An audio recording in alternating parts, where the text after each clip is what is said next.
আমি বেশি কিছু কিনতে পারি নাই, কিছু বুট আর মুড়ি আনছি, এইগুলা দিয়ে ইফতারি বানাও।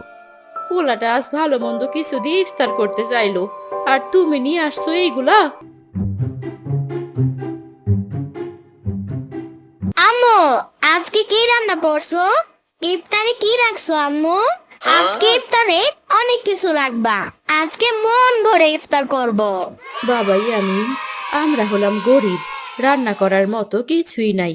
তোমার বাবা বাজারে গেছে, বাজার থেকে বাজার নিয়ে আসলে রান্না করব। আম্মু, আব্বু এখন আসবে। জানি না বাবা, আসবে মনে হয় এখনই। বাবাই আমিন, তুমি একটু ঘুরে আসো বাবা, না হলে ঘরে একটু শুয়ে থাকো, যাও। ঠিক আছে আম্মু। কখন গেছে বাজারে, এখনো আসার সময় নাই। কখন রান্না করব, কখন ইফতার বানাবো। আল্লাহ, পুলাটাইজ রোজা রাখছে, যদি ভালো কিছু না নিয়ে যায় তাইলে পুলাটার মন খারাপ হয়ে যাইব।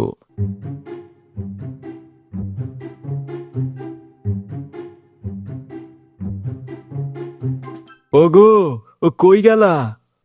হ্যাঁ, আমি রান্নাঘরে। তুমি কি বাজার নিয়ে আইছো? আমি বেশি কিছু কিনতে পারি নাই, কিছু বুট আর মুড়ি আনছি, এইগুলা দিয়ে ইফতারি বানাও। পোলাটা আজ ভালো মন্দ কিছু দিয়ে ইফতার করতে চাইলো, আর তুমি নিয়ে আসছো এইগুলা। ইয়ামিন কই গেছে? তারে তো দেখতাছি না। মনে হয় ঘুরতে গেছে মাঠে। ঠিক আছে, তুমি আজ এইগুলাই রান্না করো, কালকে আমি ভালো কিছু কিনা আনবো ইফতার। ঠিক আছে।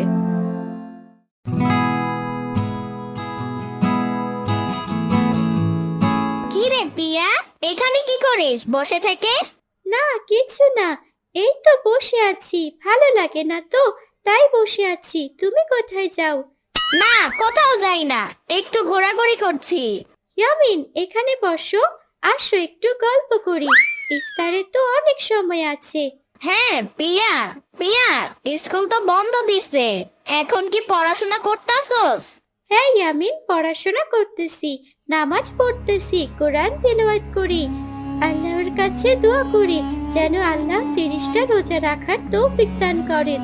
হ্যাঁ পিয়া, আমিও তাই করি, আল্লাহ যেন সবাইকে 30টা রোজা রাখার জন্য তৌফিক দান করে। চলো ইয়ামিন, এখন যাই, আরো কিছু সময় বাকি আছে, গিয়ে ইফতার বানানো লাগবে। হ্যাঁ পিয়া, চল। পিয়া, আমাদের বাড়িতে তোর ইফতারের দাওয়াত। না ইয়ামিন, আজ না, আরেকদিন যাব। ঠিক আছে পিয়া। আম্মু, আব্বু কি আসছে? হ্যাঁ, আইছে। আম্মু, আজকে ইফতার কি দিয়ে করব? তোমার আব্বু কিছু কিনে আনতে পারে নাই, কিছু বুট আর মুড়ি আনছে। আম্মু, তোমারে না বললাম আজ ভালো মন্দ কিনে আনতে? বাবা ইয়ামিন, আমার কাছে টাকা ছিল না, তাই বেশি কিছু কিনতে পারি নাই। যা কিনা আনছি ওইগুলা দিয়ে ইফতারি করবো। দেখবা, ওইগুলার মধ্যেই আল্লাহ পাক রহমত দিব। ইনশাল্লাহ। চলো ইয়ামিন, ইফতারির সময় হয়ে গেছে। চলো আব্বু।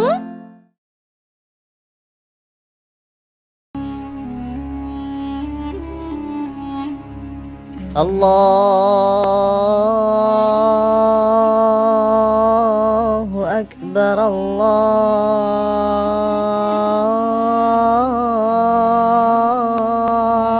الله أكبر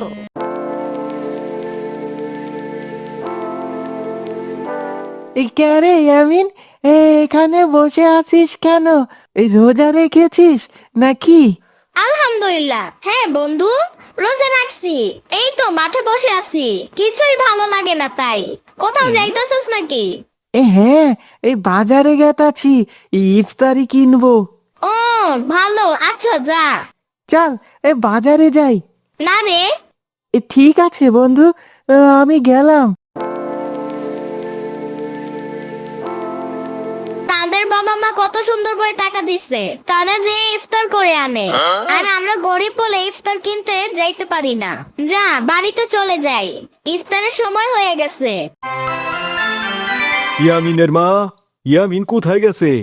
হবে হয়তো বাহিরে গেছে। দেখো, আজকে ইফতারির জন্য কি কি আনছি। কি আনছো আজ?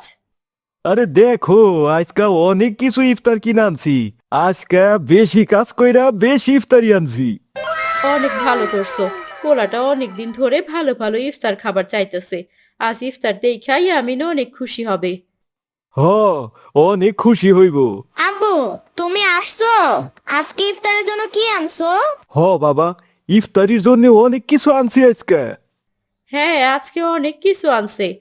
পেঁয়াজু, জিলাপি, আলুর চপ, বেগুনি চপ, খেজুর, কলা আরো অনেক কিছু। আজকে আমি মন ভরে খাবো। চলো, ইফতারির সময় হয়ে গেছে। হ্যাঁ, চলো। হ্যালো বন্ধুরা, আসসালামু আলাইকুম। গরিবের ইফতার এবং বড় লোকের ইফতার মধ্যে কোনো পার্থক্য নেই। গরিবের ইফতার খুব সাধারণ, একটু খেজুর, এক গ্লাস পানি, হয়তো সামান্য ভাজা। কিন্তু সেই সাধারণ ইফতারের মাঝে লুকিয়ে থাকে অগাধ শুকরিয়া আর একটু ঈমান। বিলাসিতা নেই, কিন্তু আছে আল্লাহর উপর পূর্ণ ভরসা। হে আল্লাহ, প্রত্যেক মুসলমানদেরকে 30টা রোজা রাখার জন্য তৌফিক দান করুন। আমিন।